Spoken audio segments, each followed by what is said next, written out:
There you go. Hello, everyone. We're live. Sorry about that. So we are coming to you today from the great country parts of Michigan, South Jersey, Pennsylvania, and Toronto, Ontario. But first, Russ, go ahead. So a couple stories today. First quick one is there's a state auditor for the state of Mississippi, Shad White, who really made some headlines today. He is trying to get back money that was illegally spent welfare funds. The big name on that list is Brett Favre. Now, what's interesting about the Brett Favre one was this was mentioned like in 2020, and apparently he gave some of the money back. Well, now they're asking for the rest, which is $828,000.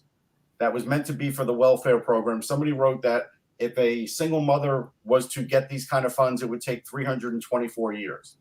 So somehow Brett Favre got it. Then you read on and you realize the $1 Million Man, Ted DiBiase, was into this for about, I don't know, $700,000. Then his kid, Ted DiBiase Jr., who was a wrestler, not very good, was into it for like $3.9 million.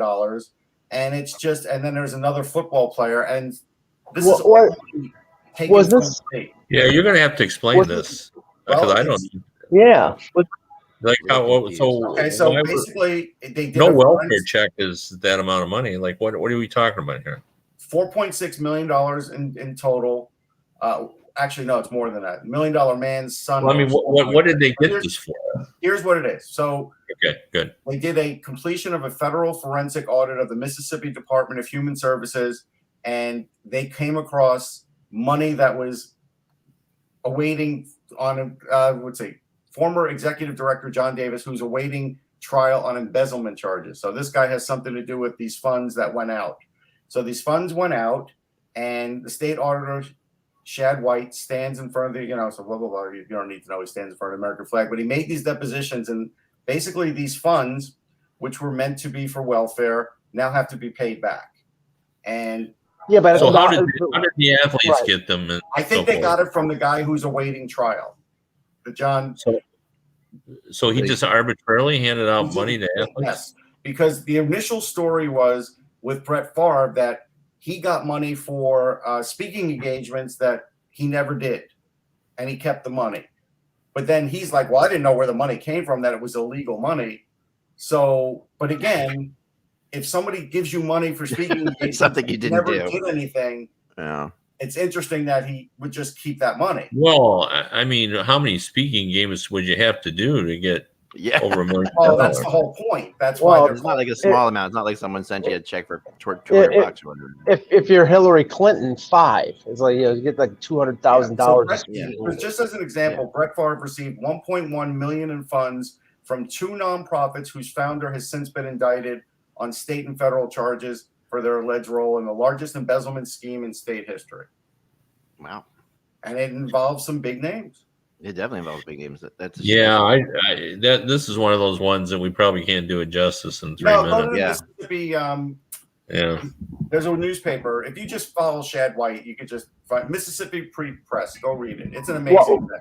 Why do I get the feeling that Russ is bringing it up with and rubbing his hands with glee No. because Favre was an ex-Jet failed No, and I'll quarterback? tell you, here's one that made So me you guys sad. don't cash that check I just sent you, okay? No, but Just throw it and away. here's one that made me sad. So the Baseball Hall of Fame, Marty Appel, who used to be the PR director for the Yankees for many years, I've met him. He's a great guy. Mhm. Chatted with him many times. He just posted on a Yankee group that Joe Pepitone had to drop a lawsuit that he had against the Baseball Hall of Fame because he wanted the Mickey Mantle 500 home run back. And this whole thing, like that's if you want Yeah, to that read it, story's been going on forever. Yeah. this has my been God. going on. The bat has been there for 54 years. 54 years. And It's just it's a whole thing. I could never part even of the explain it history. all. Why could anyone single one person want that? It's just ridiculous. Well, wait. Because he wants the money. Because he Yeah. wants the money, money. right? He had bankruptcy problems and he was I get trying it, to but- get money from this.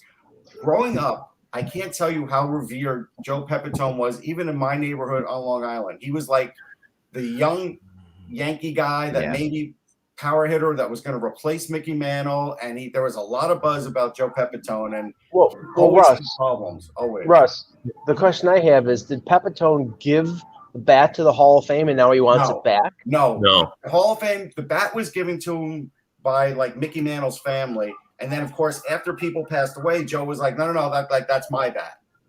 And then that's where the lawsuit started. Okay. And he just Well, I think originally Mantle gave it to him.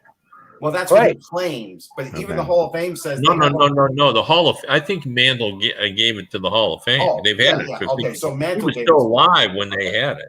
Okay. Okay. They've had the Hall of Fame for a long time. Yeah, Now, 4 years. Now, let me just bring up one thing before we start here. Yeah. Okay. As a postscript to the whole Gruden situation, the Tampa Bay It's good news day today here.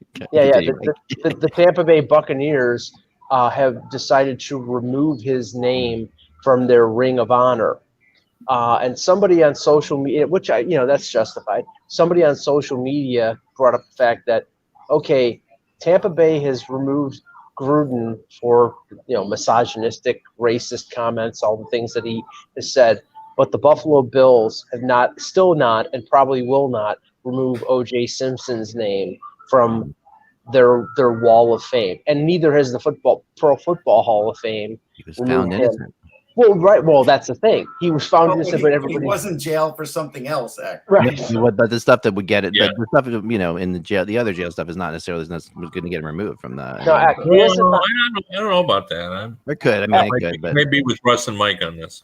I mean, I don't know. I'm just throwing it out there. That's why they're doing it. He was found not guilty. I know. I mean, I'm not definitely not here defending O.J. Simpson. Right now. No, I might be counter to you guys sometimes, but I'm not. That's not what I'm doing. Romo.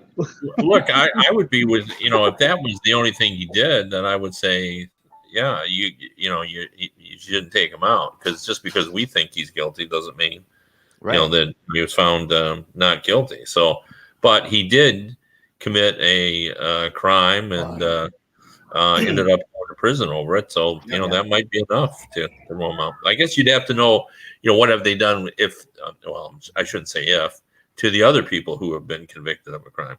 Yeah, right. Which a lot of them have. And if you guys are really interested in this kind of stuff, though, there's a podcast I just started listening to, which is, unfortunately, they just stopped doing it. But there's about 3 years of the episodes out there. It's called Stuff You're Wrong About.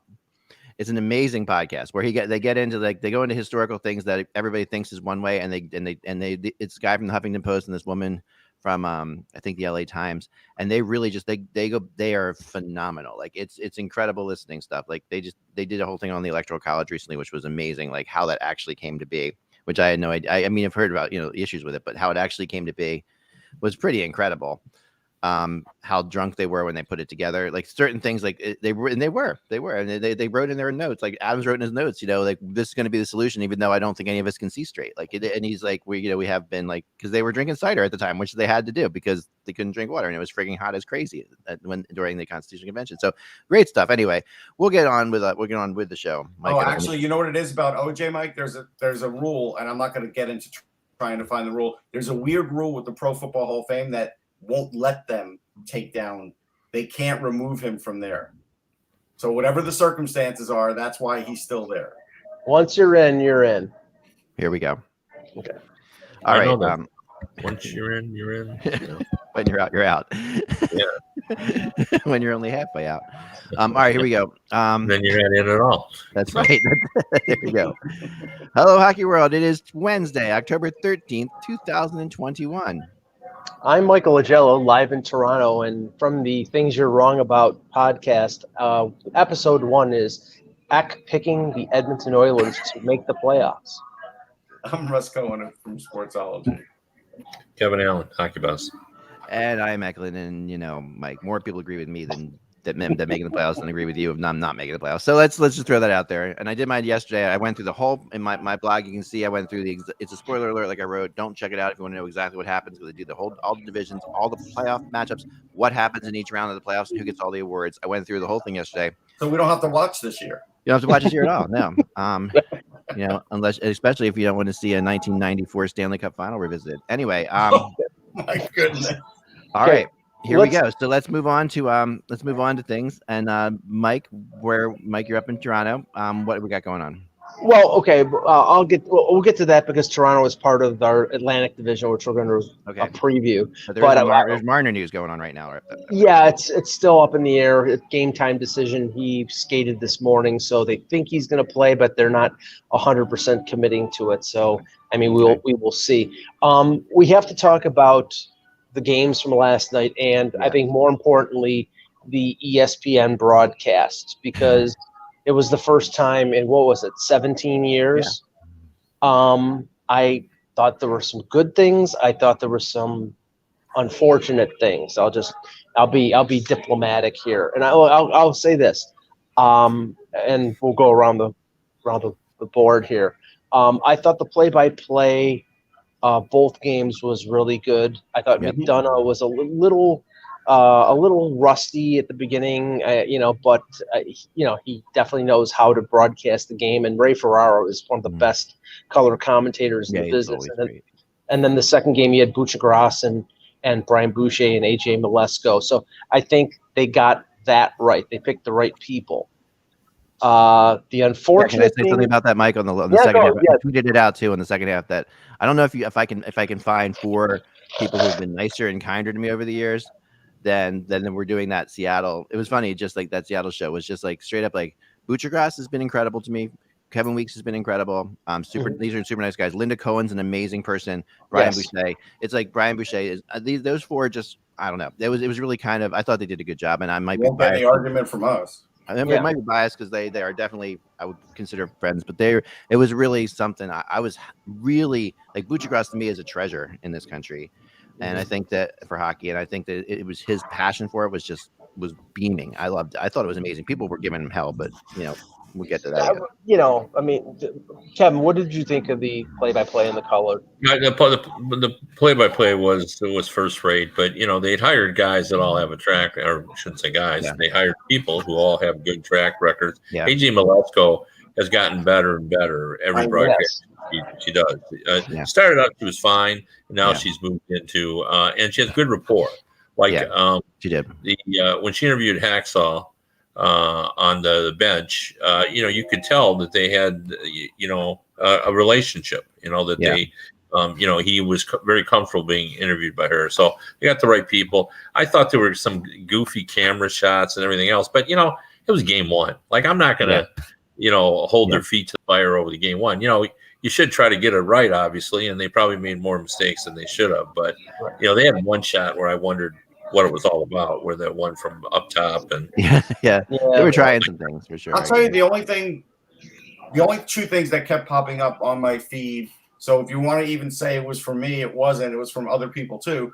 The sound was an issue in both of them. For whatever reason, they really wanted to have the crowd sound in there, and it drowned out the actual broadcast. So that I could longer in the first game than the second game. Russ, I could barely hear Buchagras in the the first. Yeah, people were talking about that a lot. Yeah, it was really. But thing. The other thing is, I don't want to give the NFL too much credit here, but it does seem like when people get jobs on TV, they are a lot better briefed. They practiced a lot more. I can't tell you that there was a lot of practice in between periods with Mark Messier and Chris Chelios. I didn't learn anything. I don't know if anybody learned anything. They barely spoke about anything. Like there was almost no substance in every one of those breaks. Well, this is the thing. It's like Steve Levy is really good. He's really good. I thought Linda Cohen and Weeks were good in the second game. I honestly, I didn't know what, other than being Chris Chelios and other than being Mark Messier, what did they bring? They didn't bring any particular insight. I know it's one broadcast, so maybe they'll get better. I mean, I have to say, Barry Melrose, I think he was there to show off his long gray hair. He didn't really provide anything. There has to be a better way to set them up, Mike. Like we were talking about this before. It's like really hard. Like these guys who are new, who are hockey players, needed to have a little more set up and, like you're saying, prep. I think just like I think they have to do their homework. Like like you see the pros like Eddie Olczyk, Keith Jones. They go into dressing rooms, they interview people, they make calls. They do all that. And Barry Melrose, I remember talking to a general manager years ago, and who was a prominent general manager. He said, "How many times do you think Barry Melrose had been there 20 years? How many times do you think Barry Melrose has called me for information?" And I said, "I don't know." He goes, "Never. He's never once called me." So now, how many times do you think you've called me for information? Thousands. Right. Right. And I think that's the case there. Like, I don't know that Mark Messier and Chris Chelios know yet that you got to dig. You got to be able to come with something, as Mike said, insightful. You got to come with stuff that's a little different. And they're just regurgitating, staring at the video and saying, well, he shouldn't have made that mistake. Well, thanks. Right. And you can tell right away when it comes, like for example, Tony Romo in the NFL, he was good right from the word drop. Well, he wasn't good. He was unbelievable. Well, you know what they do, though? They put him in a studio and they had them go through broadcasts. Yeah, but he's just a natural. And it's like, I remember when he kind of hit the airways, because I was still working for USA Today, and I had to, do a story right away because we were reacting to that about, okay, who could we find like that in hockey? Who could just do things so differently and have such insight. Like, if you remember, and we don't have play calling, but if you remember, Romo was calling the plays before they happened. Yeah, he still does.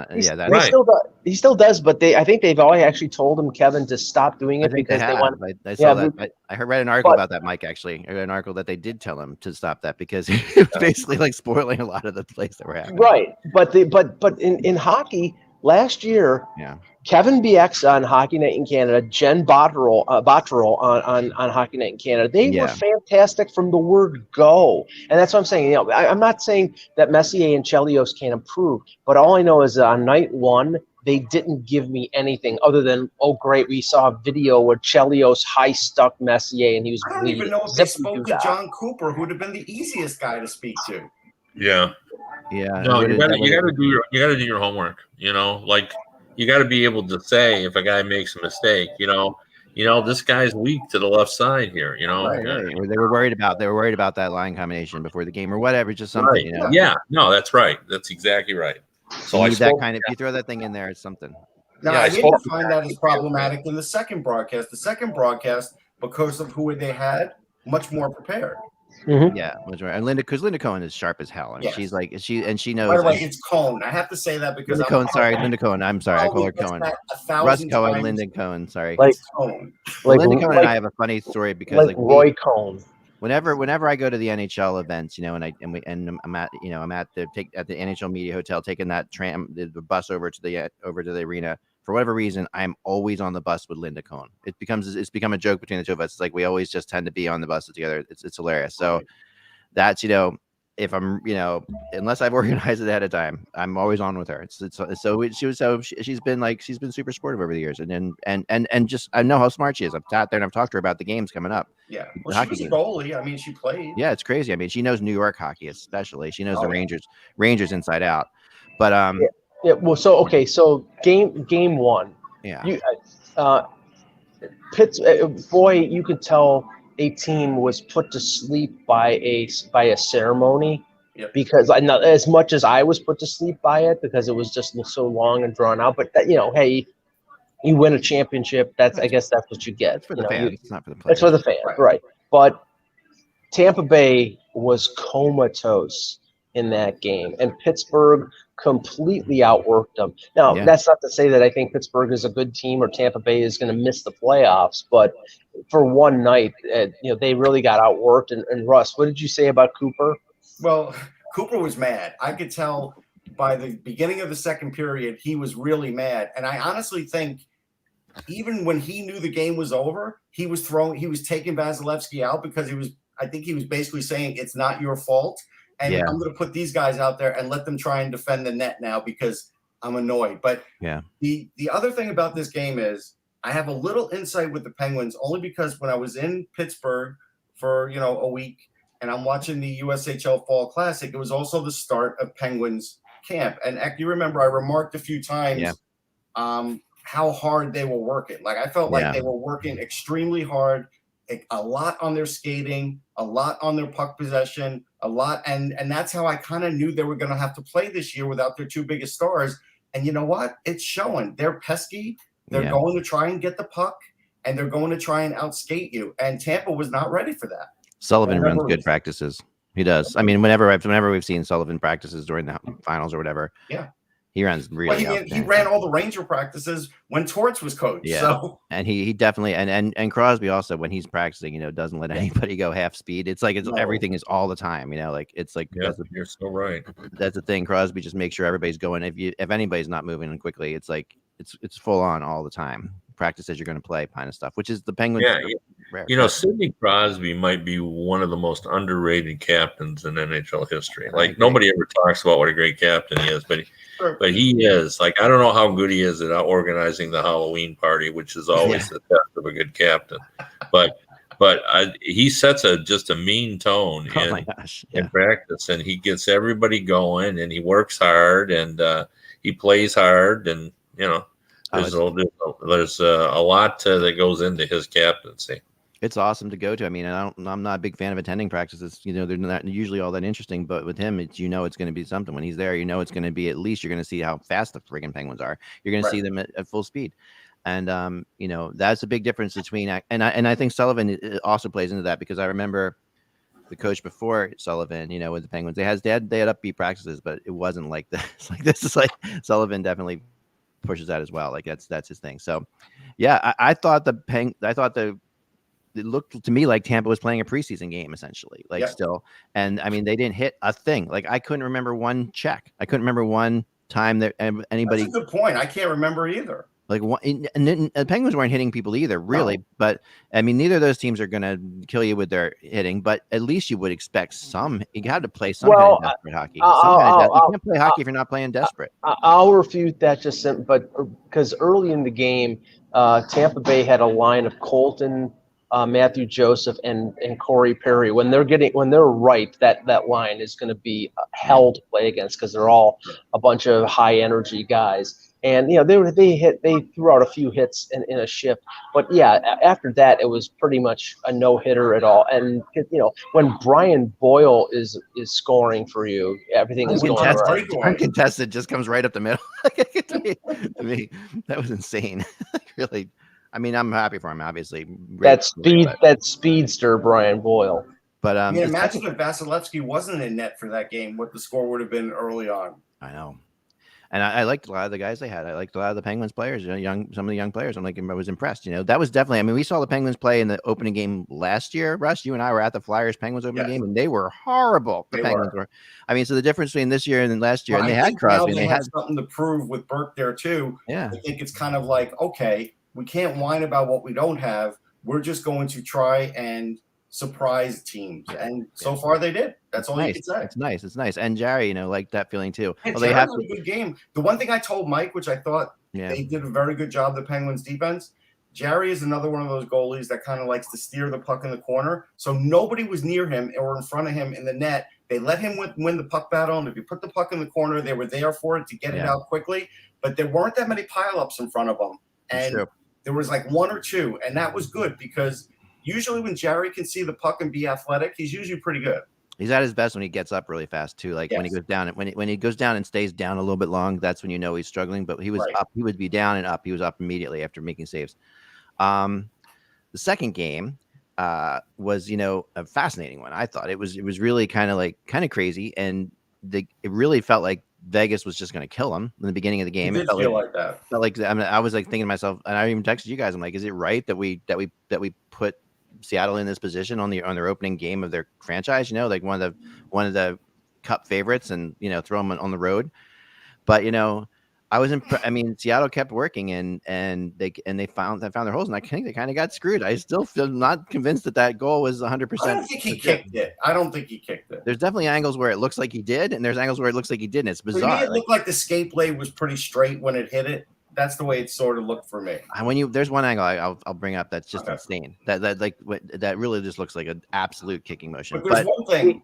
There's a good plus and a minus for Dave Haxtell as a coach. Yeah, I certainly watched him enough, and so did I.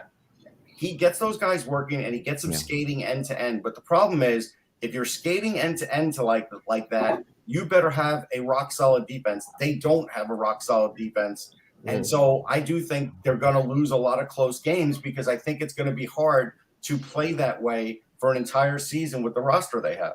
You also have to be at the pit of conditioning, and I don't know that they have that the players that teams let go weren't exactly the greatest conditioned players on their teams. That's I mean, not to be a jerk about it, but if you have a really incredibly conditioned player, you're going to hold on to maybe a little bit more than you're going to hold on to. Yeah. But Kev, your thoughts? Well, it's funny what Russ just said because the Kraken think the strength of their team is their defense. They think they're going to have trouble scoring goals. They did get 3, and they got them. I thought, after falling behind, those are the hardest goals I think to get sometimes. Yeah. At least they had some fight in them to get some offense. What did you think about Grubauer? Especially on the winning goal. Winning goal, what the hell was that? On the winning goal, what was that? He bailed out on 1 or 2 of those goals, I have to admit. Yeah, I thought he did not play well at all. And, but it's one game. Let's see what happens when they come together. And they've been there a while. But although Leonard, we could say the same thing. Like the rebound that he gave up to Donato was just like a gift. Especially when you have a 2-0 lead at the time, right? I mean, that's a bad rebound to give up. Yeah, Russ, what's your thoughts on Donato? Why he has just bounced around and never made it? Based on the way he performed at the Olympic Games, I thought he was going to come over and have a nice career. I thought, no, he's not going to be a star, but I thought he'd be the guy that can get 20 goals every year and play pretty well. He's a smart player and everything else. And boy, he just has not found a home. I know. He's smart and has a really good shot. I don't think he's really good defensively, and I think as a result, a lot of coaches don't want to put him on the power play if he doesn't play a 200-foot game. But he's really good on the power play. But even on that rebound, he is always around the net, and he does have very good hands. Yeah. And this is why I wonder if there's something going on there because there are plenty of guys in the league that don't play defense. No, they're not very good at it, and they last. But he just keeps getting traded. Well, I've never heard he's a nice kid. I know that with Boston, because he was ballyhooed when he went to the Bruins, and they could never put him in the top 6 because their top 6 was so strong, and they couldn't stand him not being a one-way or one-zone player as a bottom 6 forward. So he wasn't a good fit there. But the other 2 places they needed offense. San Jose and Minnesota, and I'm equally as puzzled because I think he's got talent. So maybe he gets a chance there and gets a chance to play in a top 6 role because they really don't have a lot of scorers at all. Yeah. Now Morgan Geekie, I mean, at the shot for him because usually there's room for a Harvard guy. Yeah. You know what I'm saying? In Boston. I don't know. I'm just surprised just based on. The fact that I know a hardworking kid. Before he was drafted, when he was in college, not only is his dad his coach, but his mom was showing him all the video. So his video coach was his mom, and she would go over with him all the time. So it's not like he's not a well-schooled guy, and you know what I mean? He is. So you make a good point. The Geekie thing, I was happy for Morgan Geekie because he's a guy that probably, if he wasn't on a stacked team like Carolina, could have broken through a little sooner in his career, and because he was terrific in junior hockey, and now he's a little bit stronger. He's never going to be really fast, but he does know where to go. He's kind of like Tyler Toffoli in that way. He does know where to go on the ice and has a really good shot. And he was at the right place, right time, getting a play off the wall, and that was good. He felt like the Alex Tuck of the Seattle team. Where the heck did this guy come from? And Alex Tuck, was kind of like. And they're going to have a few of them this year. I mean, Jaden Schwartz will probably be their leading scorer, but they're going to have a few of these guys that fans are going to be like, why did we never give this guy a chance? But there's always circumstances. And I think there's something really interesting, and I wanted your opinion on this, Kev, because I think that we've talked about this before, but how there's levels of hockey, where the people play in the regular season and then they find their playoff level, and the interesting thing about hockey, that I think is more drastic than almost anywhere else. And I think you see it the most when you see expansion teams because they're playing like a playoff level. If an expansion team comes in, it's at this is like the biggest game of their lives. Like last night they were playing like that was at a playoff level, and they're coming into Vegas who's playing the first game of a long season. And I'm not saying that the first game's still exciting, but you really see how a team can hang with a team if they're at that other level. Yeah, and one of the reasons they're at that other level is, and this is true on all teams, but more so on an expansion team. Like even when you're into the regular season, you're still fighting for jobs and positioning. You're trying to convince the coach. Like there's more of that on an expansion team than on a pretty well established team. It's like nobody on the Tampa Bay Lightning is thinking they're going to change Cooper's mind on where they are, but that's possible in Seattle. That Hextall. Probably still has an open mind about some of those players because he's only seen them in, a few games. If he had 8 games and you probably only played 4 of them. So, they still think the chalkboard is clean and they can, change. And somebody mentioned Jared Mccann in the chat room. Like he's going to score everywhere he goes. I thought he was a first round talent in the draft. I think the issue is just that he's never really caught on with line mates on any of these other teams. He's had pretty good point years already, but I just don't think like sometimes it happens. It just guys will go from a couple of teams until they actually do fit in. And Russ, he's been moved from wing to center every place he's been, and he's never really settled in. I mean, when the Leafs traded for him, the talk was, well, is he going to be the center that replaces Kerfoot if Kerfoot gets picked by Seattle? Yeah. I think he is a center. They keep putting him there because he's pretty good at it. That's I don't know whether he likes it or he doesn't, but I think he actually does a good job. Like I think if he's your number 3 center, you're in really great shape. I agree. We got to move on to this division thing. Yep. Right. Just quickly. Matthias Ekholm signs a 4-year extension with Nashville at $6.25 million a season. Apparently, he wanted to get the deal done before the beginning of the regular season, or wasn't going to be open to talking about a contract. I don't know if I believe that. That's just a negotiating ploy. But 6.25 for Ekholm. I mean, he's not a zero. High, I don't. For what he does now, I think it's high. Yeah, he's not a zero offensively, but he's not a But he was 2 years ago. His stock has fallen quickly, and to me, it has at least. Do you agree, Kevin? Yeah, he's not he's good defensively, but he's not a hitter. Right. You look at his hit numbers; they're not great. So he's a big guy. I think he's a good one-on-one defender, and because he's big, he's bulky and he can stand in there. But he's not a zero offensively, but he's not great. So that might be a little high. But what we saw this offseason is I used to say if you had a pulse, you got 2.5 million. If you have a pulse, you get 4 or 5 million now. Yeah. So I would agree that it's a little high, but sometimes you do pay a premium for loyalty or that kind of thing. So maybe, but that's not going to help Nashville's rebuilding. No. That's the issue. Yeah.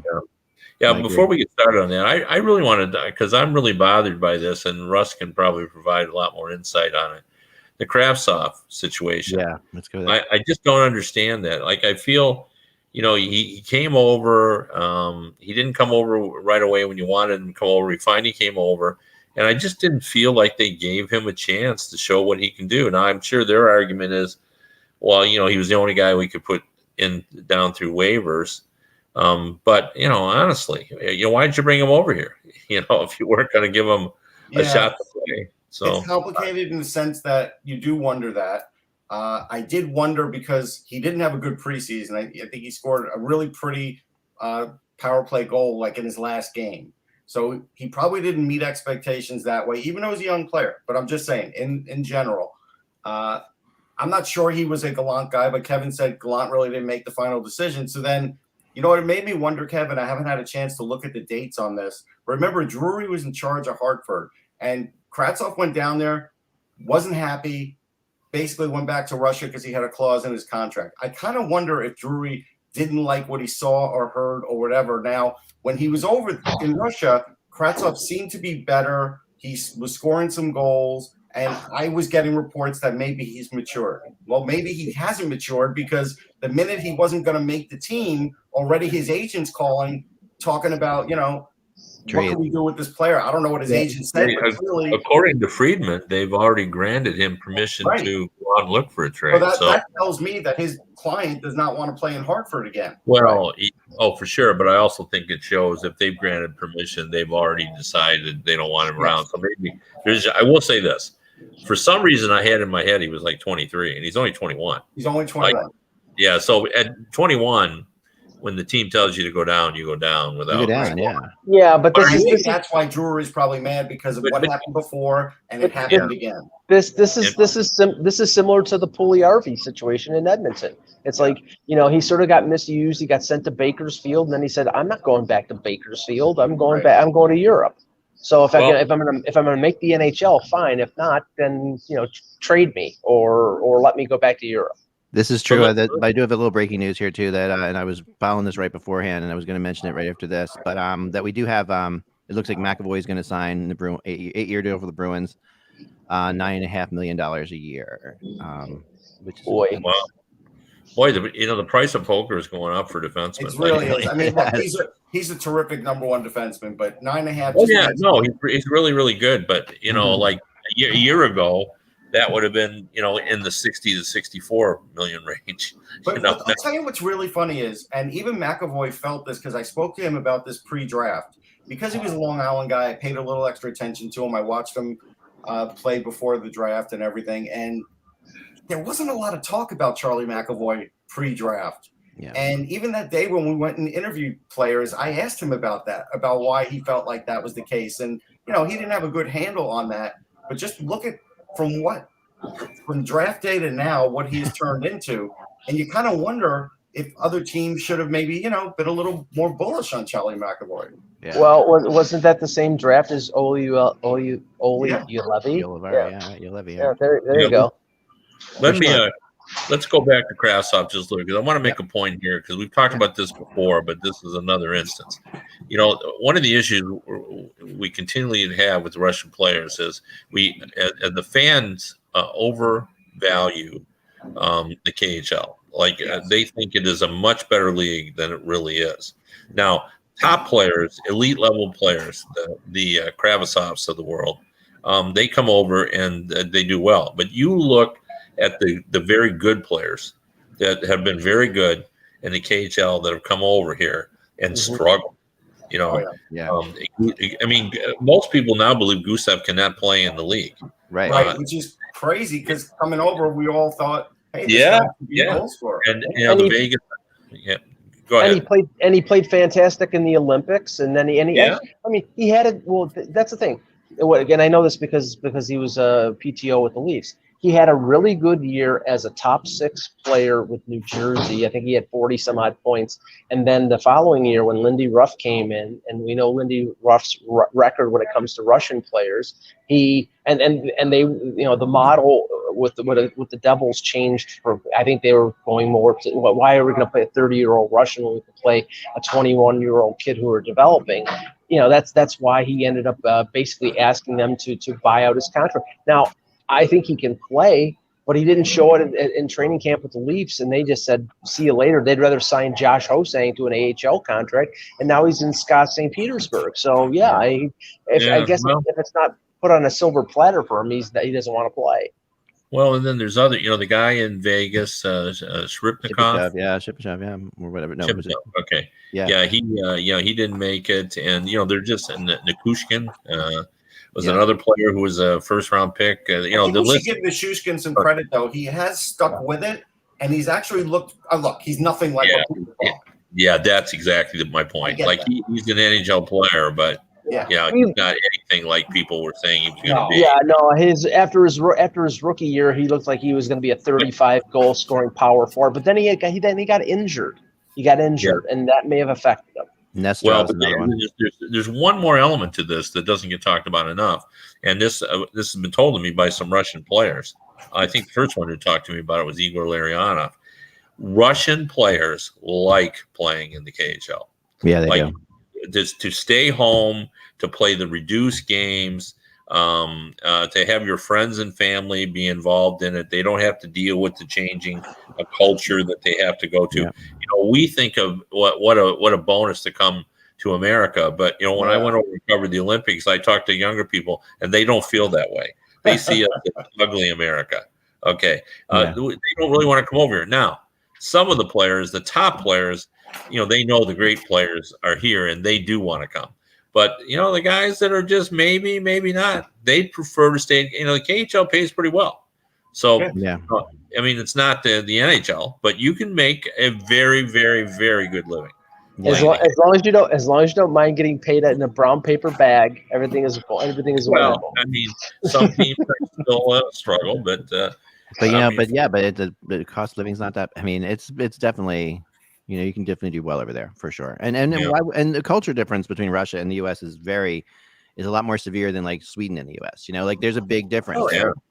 So it's much harder. I mean, I'm dealing with Lucas Raymond now, who made the Red Wings, who's from Sweden, and he sounds like he could have grown up in Minnesota. You know what I mean? Right. Like he's his English is fine, and you can always tell. Like he was talking to the media the other day, and people were asking who he was called first in his family when he made the Red Wings, and he said, "Well, it was simultaneous." Oh yeah, that's good. Yeah. When a Swedish player used that, meaning he talked to his brother and his mom and his dad all at the same time. And I thought, oh, come on. Well, he's probably had English in school for 12 years. Yeah. So it's so very true. I mean, Peter Forsberg was like, he didn't sound like. Actually, I will say this. I don't know if it's true or not, but it does seem like, Kev, when players come over, there's more Swedes that are fluent in English than the Finns. Yeah. The Finns have a harder time. Yeah, I think that's true. Yeah, I would agree with that. Yeah, no, Sweden. I mean, if you ever visit, I've been to Sweden, but I've been to Sweden a couple times, and it is really legitimately like you can speak English to everybody on the street without a question. They teach English in grammar school. It's really easy. All right, so let's get on. Well, we're gonna have to go through Atlantic pretty quickly here, which I don't want to do. But what we're gonna do to sort of speed this up, to start to do, as I'm gonna have each of us go through our bottom three teams first. Okay, so 6, 7, 8, and the order that's in, because I think that will be. Well, you go first. You go first. I'll start. Right now, I have the Ottawa Senators at 8. I knew it. I told you. Bingo card is set. There you go. Yes. Thank you. Yeah, we knew that Russ and I made a little bet after the show yesterday. We knew that on the post show, we knew that you would not pick the team that is going to finish probably dead last in the NHL, 8th in the division. Thank you very much. No, thanks. I appreciate it. Well, I just think Ottawa was a mess, and I think Ottawa was a total mess, and I just think that. But all you got to do is look at the roster. I mean, there's a handful of really good players. I want to see. There's really terrible. I mean, not terrible, but there's players that aren't so good. So all right, we'll see. Buffalo doesn't have those. 7, I have Detroit, and this is not you guys. And 6, I have Buffalo. All right, so okay. Let me go here. I have this feeling of this us against them mentality in Buffalo that might work out for them better than you guys do, obviously. But all three of these teams are going to have issues, right? And they're all three of these. I think these are the 3 bottom teams in this division, pretty securely. I got a feeling deep inside. Oh yeah. No. Okay. Go ahead.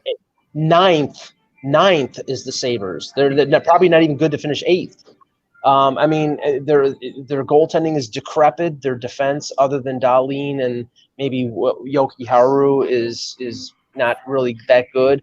And their forwards, other than Cousins and Middlestat and maybe Olofsson, I mean, they have a bunch of hole pluggers who are a lot of 4A players. They're trying to finish 32nd, and they will probably very much succeed. I think Don Granato will do a good job developing the players that have talent, but there are a lot of hole pluggers there. So, I have them 8th. I have Detroit 7th. I think the young players will, there'll be some growing pains, but there's some talent there. And Ottawa, I think they're going to get Brady Tkachuk signed fairly soon, and if they do that, then I think they of those 3 teams, they have the most talent, further developed, further along. But if Tkachuk holds out, then that they could fall behind Detroit. I have the same as Mike, other than I don't believe Brady Tkachuk is signing anytime soon, but that's it. Play the same order. So, Kev, what's your Yeah, bottom? I've got the same deal. Buffalo 8, Red Wings 7. I think it's close between the young talent on Detroit and Ottawa, but I think Ottawa a little bit better, just a little bit. All right, so then we move into the number 5 position. This is where I have Montreal. Yes. Number 5. Is So anybody in this Same like here. as counter as you guys think I am? Yesterday, tell Kevin that we all predicted basically the same thing for that division in the Pacific. We were pretty much the same.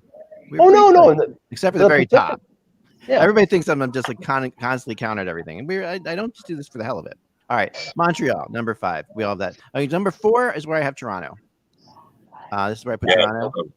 That's where I have them too. How about you, Russ? No, 4 would be the Bruins. I'm with Russ. I think the Bruins. The scary thing is that apparently, and I have to ask Ty Anderson about this, but Swayman has outplayed Allmark in the preseason. Yeah. That's all. I hope so. I hope he outplays him because I think he'll be the goalie. Yeah, I think right. And well, then signing a $5 million backup is a little strange. I would have thought that they're spending $5 million on Allmark, that he would be the starter. Now, if Swayman's that good, then fine. I mean, I'm a little questioning some of the some of the hole fillers for Krejci and Haula and Foligno, and God forbid if they have one injury to the perfection line, that always puts them in deep trouble. So I think they're going to make the playoffs. I have it 4-4, and I think they probably squeak in, but they could miss too. They could. Yeah. All right. Number 3 is where I have Florida, and I thought my feeling. This is the thing about this. I think Florida is going to go further in the playoffs than this. I do think they'll win their first round series, but I also when I predict these things, sometimes it takes a little bit longer for teams to actually come into their complete own. You know what I mean? And I feel like Florida is a playoff team. I do think last year they played in an extremely easy division. Florida did. And I'm not saying that, although they were very good, I felt like that division was not very good. I mean, beyond Carolina and Tampa, the division had a lot of weak links in it, right? So to me, I think they will struggle a little bit because of the pressure that's on them. I think that there's more on them than people realize, and everyone's just going with them as the they're going to do it. I just think that they will do it, but I think it'll come more in the playoffs than the regular season, in my opinion on that. I have Toronto 3. Okay. I think they're bringing back mostly the same defense, which was good last year. Morgan Riley's got a lot to prove in his walk here, potentially in free agency. If he puts up a big year, he probably won't be back in Toronto. If he has an okay year, then they probably will be able to re-sign him. Obviously, Matthews is hurt right now, but it's not a long-term thing. He'll probably be back next week. The Mccann injury hurts them. I think the big question with them is the goaltending. Campbell played really well in a limited window and played pretty decently in the playoffs. I'm skeptical of Mrazek, even though in the preseason he looked good. That's the preseason. We'll see what happens 20 or 30 games into the year. But, I think 3rd is where they fit. They'll be in a guaranteed playoff spot. But as for whether they'll win a round, we'll see who they play. Kevin, 3rd for you? 3rd for me is the Bruins. I think they have a nice culture, defensively built in there that they pass along. Guys kind of feed into that, and I like Swayman. I thought he played well last year. Every time I watched him, I thought he was good, and I figured, they just weren't comfortable with the idea that a young goalie might start, but I thought they were going to be open-minded, and I still believe that. I think if Swayman is the guy, they'll do it. And I'm not ruling out Tuukka Rask showing back up here. I think too. No, you can't rule it out. Yeah, he wants to play. He said so publicly. He only wants to play for the Bruins. The Bruins they've said publicly they want to take another run at it with this group that's not getting any younger. So I think they'll figure out a way to bring Tuukka Rask back as well. And as long as that line, and Mike hit that nail on the head, as long as that line stays healthy, I mean, boy, Bergeron is still one of the best all-around players in the league. And, they do have, the Taylor Hall, I'm fine. He seemed to played better there than he did in Buffalo. So I still think they're third. But they could flip flop in my opinion with Toronto. It's possible.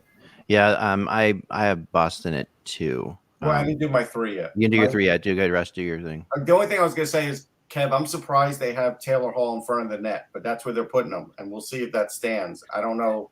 That's a new spot for him. He seems excited by it, but we'll see. Yeah, Tampa I have third because their top 6 is great, their goaltending is great, their defense is really good, but their top 6 now has to be better than it's ever been before because they're not going to get a lot of scoring from their bottom 6 anymore. Now, they could change that at the deadline and maybe trade some of their young assets to do that to try and three-peat. But as the regular season goes, I kind of see them slipping in third. I don't even know if they're going to even battle for the division lead, honestly. Yeah, there's no motivation there. As long as they get in the playoffs, they know that they can turn it on at any point. I mean, they don't really care if they're home or away or whatever. That's how talented they are. I actually think their bottom 6 are not as bad. I mean, it was one game. I think No, I'm not counting that. I'm saying just during the season. Yeah, it's a lot of young guys. They have to gel. If not, they're going to be moving a lot of pieces there. Yeah, I mean, they added Belmar, they added Perry to the bottom 6, and if any one of Ketchuk or Radish or Joseph or Colton, if any a couple of them looked rusty last night, which I was surprised. Yeah. So isn't Radish like 30 years old by now? Like we have been thinking about him forever. Like 20. I think he's 23. So his older brother's much older. He's like 27. He played a little bit. Yeah. I I have Tampa. I have Tampa 2 for all the pedigree and everything else. I don't think they care about winning the division, but I do think they're good enough that they're going to win a lot of games. And I think it's going to be more nip and tuck for Toronto and Boston. So I think Tampa will finish second. Yeah, I've got Tampa second as well. Okay, Tampa second. Go ahead. Yeah, one thing I just would add to, I just happened to talk with Jeff Blashill today. They're playing Tampa tomorrow. And he pointed out that their left side of their defense is by far the best in the National Hockey League. And that McDonough doesn't get enough credit in his mind. He's one of the best one-on-one defenders in the league. Yeah, no question. He's very difficult to beat, and he's so good defensively. So I think, again, their depth is eroded. So if they get injuries, they're in trouble. But I still think there's enough there. They still have the top goaltender, still have one of the top 3 defensemen in the game, still have a good offense, even though I think it may fall out of the top 10 this year. So anyway, I have 2. They don't have the luxury this year, Kev, of having Stamkos missing 60 games or Kucherov missing the entire regular season. All the depth is gone. They need both of them to play all the time to win. But it's pretty nice to have Kucherov for an entire season. Are you doing number 2? You can do number 2. Go ahead. Okay. So this is where I have the Leafs.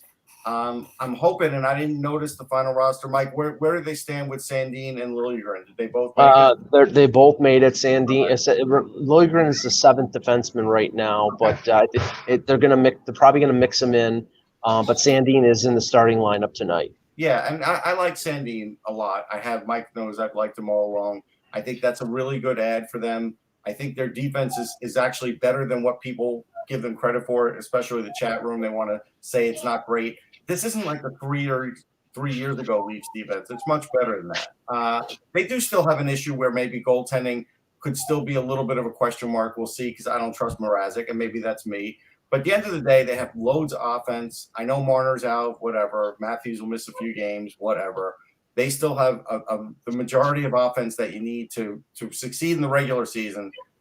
Postseason, we'll talk about it another day. Yeah, okay. Boston, like I said, number 2 for me. I watching them in preseason. I was just really impressed with the fact that this team just keeps finding players. Like some of the young guys they have in there they had in there were just incredibly impressive. The top line looked very good. And McAvoy, he signs today. He's one of my favorite defensemen in the league. I'm really thrilled about that signing too for them, and I think Rask is going to be back too, and that's going to put them in a really weird spot because they're going to if they have Rask in there with 3 goalies. I mean, all making $5 million. Rask making more than $5 million. By that time, Allmark will be on the IR, so that won't matter. Yeah, and Rask, it'll be one of those last contract bonuses plus $2 million type Yeah. contract. So I think that they have their. I just like the way their defense looks. I just like the way they play. They're very hard to play against. They seem like they're the most mature all around team in this division, and they just have because they've just been doing it forever the same way. And I have Tampa at 1 because I just and this is I did this before last night's game, and I wouldn't take last night's game too much. It's be a grain of salt type game, but I really do agree with what you're saying. I think McDonough was something I was going to mention. He is fantastic and just makes unbelievable plays. And the play the moment last year in that Islanders game with like 5 seconds left. Remember that whole crazy scurry that was I thought was the most exciting last 10 seconds of a hockey game when McDonough takes a shot, spins around, gets another shot. Oh, yeah. McDonough the skill he showed in that moment to try to tie the game, even though he didn't, was just unfreaking believable. He's so smart on the ice. He never has a hiccup where he makes a dumb play on the ice. He does that a lot when seconds are ticking off in periods. He does it all the time, but people just don't notice it a lot. Yeah, and it's really true. So I think Tampa's going to be there. I think they're going to be there again. Okay, I have Florida finishing first. I think the addition of Reinhart, the Bennett being there for a full year, Ekblad coming back, Spencer Knight. They're really a much deeper and better team than they were last year. I don't even know if O'Leary's going to play for them, Russ. But I think he's going to get an opportunity to be a bottom pairing guy. But I like the additions that they made, and Quenneville, we can't dispute his abilities as a head coach, and now he seems to have players that want to be there, and he wants to coach. So I think they're gonna not run away with the division. I think they're going to have a very successful year. Yeah, I have them first because I do like the goaltending tandem. I think Bob as a backup is terrific. He'll start the season as a starter. They'll work in Spencer Knight. I think everybody could see after they put in Spencer Knight in the playoffs and he didn't have any problems. He had a .933 save percentage. That's a really good sign. But this guy has had the basically a good career even before he got to the Florida Panthers, like being one of the top goalies in the U.S. system. Yeah. I'm sure he'll be talked about for the Olympic team. Maybe he won't make this one, but he'll certainly be there for a bunch of the others. He is a guy that always had this pedigree, and he had it in college. He's got it now. And I think it's just a matter of time. They know it. I've spoken to Brian McCabe about it a couple times. They basically said to me 2 years ago, whenever Spencer Knight says he's ready to play, he's going to play. And so, how often does a team do that with a young goalie? And then, people would say to me, well, how could they say that? They have Bob. Well, now they're doing it. But also Zito added an incredible amount of depth, more depth than the Tampa Bay Lightning have. And I think the Panthers will beat the Lightning in the season series. I do. I think they're that good. I think they're strong down the middle.